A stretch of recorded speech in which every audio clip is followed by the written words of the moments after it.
lagyo ang inyong mga ipanggikanan. Pero sa gugma, nagyatag ninyo sa kong anak. Unay magpangutahan ako nga anong ingani man akong anak.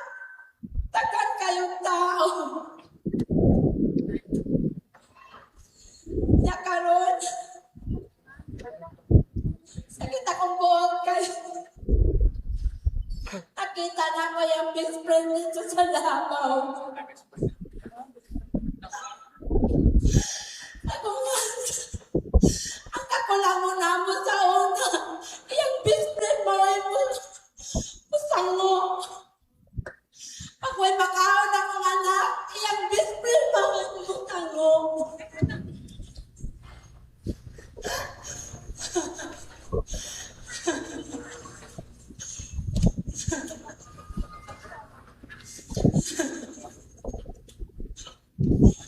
Oh, sakit na.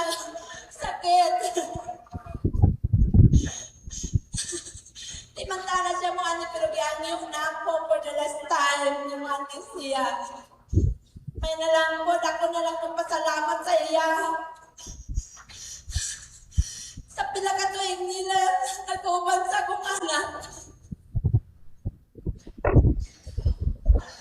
Pagyan ko kabati nga nag-away sila. Nagunsa sila. Basta ang kakulangon na mo sa financial siya usa amuhatag sa akong anak. Unang nasakitan ko.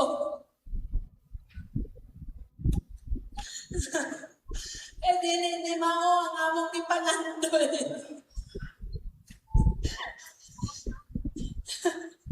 Bisag na sa tiniyo akong anak. Continue gyapon nila ang communication. Nang dipuntahan siya mo ani diri kay di niya kaya tanawon akong anak. Pero ako kaya naman nagagyo. Kay ako mismo kami sa pamilya Matergon.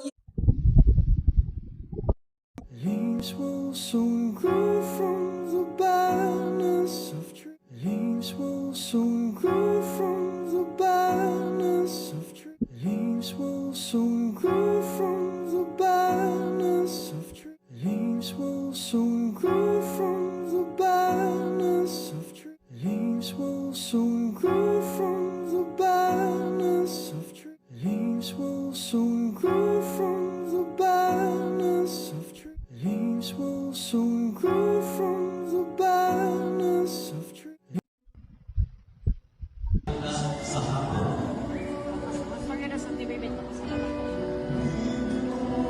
Ang mag-isa mo si Mother Joe Cabasa.